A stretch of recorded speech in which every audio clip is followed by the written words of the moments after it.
안녕하세요. 풋볼 포레스트입니다. 손흥민 선수의 토트넘 하스퍼가 이번 주 금요일 새벽 2024-25 시즌 UEFA 유로파리그 리그 페이지 7차전을 통해 TSG 호펜하임을 상대하게 되고, 이번 경기는 토트넘 하스퍼의 유로파리그 토너먼트 라운드 진출을 결정짓기 위해서라도 반드시 승리해야 하는 중요한 경기가 될 텐데, 토트넘 하스퍼의 전담 기자들은 토트넘 하스퍼의 이번 경기 선발 라인업을 발표했고, 충격적이도 토트넘 하스퍼의 전담 기자들은 손흥민 선수를 체력 안배를 위한 벤치 이동이 아닌 실력적인 부분에서 현재 밀리는 상황이기 때문에 벤치로 이동해야 한다는 정말 충격적인 주장을 펼쳤습니다.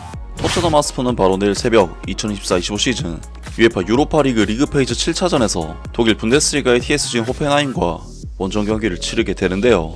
이번 경기에서 토트넘 하스퍼가 상대하는 TSG 호펜하임은 지난 시즌 독일 분데스리가에서 7위를 차지하면서 유로파리그 출전권을 따낸 팀이긴 하지만, TSG 호펜하임은 이번 시즌 분데스리가에서 4승 5무 9패라는 정말 최악의 성적으로 강등 위기에 빠져있는 상황이고, 호펜하임은 최근 공식전 10경기에서 1승 3무 6패라는 토트넘 하스퍼 못지않은 정말 엄청난 부진에 빠져있는 상황이기 때문에 이번 경기는 아무리 최근 심각한 부진을 겪고 있는 토트넘이라고 해도 충분히 잡아낼 수 있고 잡아내야만 하는 경기라고 할 수가 있었습니다.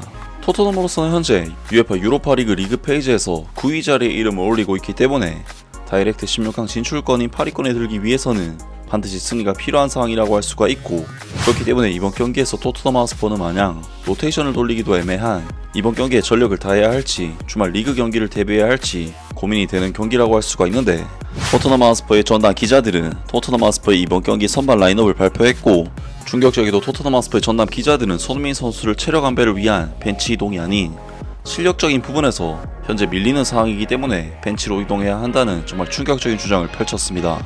현재 포스테코글루 감독의 옵션은 경기마다 줄어들고 있고, 이번에는 유로파리그 팀에 선수 등록 문제가 있기 때문에 안토닌 킨스키, 제드 스펜스, 세리오 레길론, 양민혁을 불러올 수 없다. 로드리고 벤탄쿠르는 뇌진탕 프로토콜을 거쳐 모든 필수 검사를 통과한다면 PC 중앙에서 출전을 할 수 있을 것으로 기대된다. 히샬리송과 마이키 무어에게 선발 출전 기회를 내줄 때가 되었는데, 둘 다 에버튼과의 경기에서 큰 영향을 미쳤고, 두 공격수 모두 직접적인 플레이로 모든 수비에 문제를 일으킬 수 있다. 두 선수가 들어온다면 엔제 포스테코글루 감독은 후반전에 투입할 선수를 확보하기 위해 벤치로 내려가는 선수 몇 명을 결정해야 할 것이다. 루카스 베리발은 최근 경기에서 스퍼스의 뛰어난 선수 중 한 명이었지만, 짧은 기간 동안 많은 경기를 뛰어온 만큼 휴식이 필요할 수도 있다. 또 다른 18세 유망주인 아치 그레이도 비슷한 처지지만 왼쪽 풀백 역할로 전환해야 할 것 같고, 브랜돈 오스틴 골키퍼는 지난주 말에 훈련에 복귀한 프레이저 포스터 골키퍼보다 우선적으로 선발될 가능성이 있다. 알레스터 골드 기자의 예상 라인업: 브랜돈 오스틴 골키퍼, 페드로 포로, 라두 드라구신, 벤 데이비스, 아치 그레이, 데안 쿠르셉스키, 로드리고 벤탄쿠르, 제임스 메디슨, 마이키 무어, 히샬리송, 손흥민. 두 번째, 롭게스트 기자의 의견: 엔제 포스테코글루 감독은 호펜하임과의 경기에서 선택할 선수가 훨씬 적지만 토트넘 하스퍼의 시즌을 다시 궤도에 올리기 위해 승리 공식을 찾아야만 한다. 현재 유럽 대항전에서는 안토닌 킨스키 골키퍼를 선발할 수 없기 때문에 골문 앞에서 브랜돈 오스틴 골키퍼에게 선발 출전 기회가 주어져야 한다. 페드로 포로, 라두 드라구신, 벤 데이비스 및 아치 그레이는 독일에서 스타팅으로 경기에 나섬에 따라 수비진은 거의 스스로 선택된다. 지난 한 달 동안 센터백으로 뛰었던 아치 그레이는 제드 스펜스가 유로파리그에 등록되지 않았기 때문에 왼쪽 풀백으로 전환된다. 로드리고 펜탄쿠르는 복귀할 수 있을 만큼 충분히 건강해지길 바라며, 이 우루과이 선수가 그렇게 할 수 있는 위치에 있다면 곧장 팀에 합류할 것이다. 제임스 메디슨이 에버튼전에서 부진한 가운데 스퍼스는 여전히 중앙에서 창의성을 요구하며, 이는 제임스 메디슨이 자리를 지키고 결과적으로 파페 마타르 사르가 팀에서 탈락한다는 것을 의미한다. 손흥민도 현재 공격 능력이 부족해 벤치에 앉아야 한다.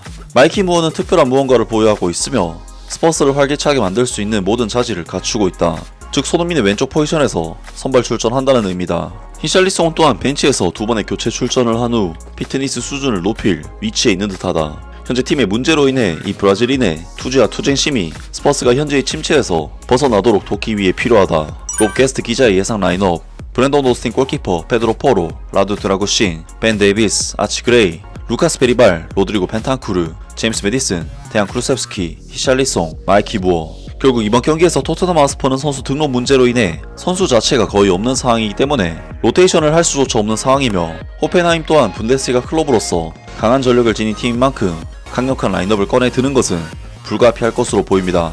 하지만 롭 게스트 기자가 낸 의견에서 조금 걸리는 부분이 있는 것이, 롭 게스트 기자는 손흥민 선수에 대해 로테이션을 돌리는 의미가 아닌 활약 자체가 부족하기 때문에 벤치로 내려야 한다는 주장을 펼쳤는데, 물론 손흥민 선수가 최근 팀의 부진과 함께 그 자신도 상당한 부진을 겪은 것은 사실이긴 하지만, 교체로 들어와서 잠깐 활약해준 마이키 무어 선수에게 밀린다는 표현을 쓴다는 것은 다소 납득하기 힘든 평가가 아닐 수가 없는데요.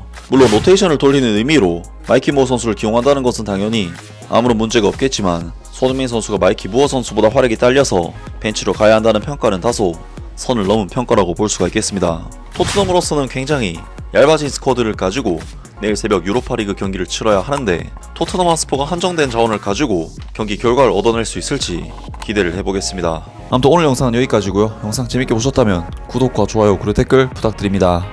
감사합니다.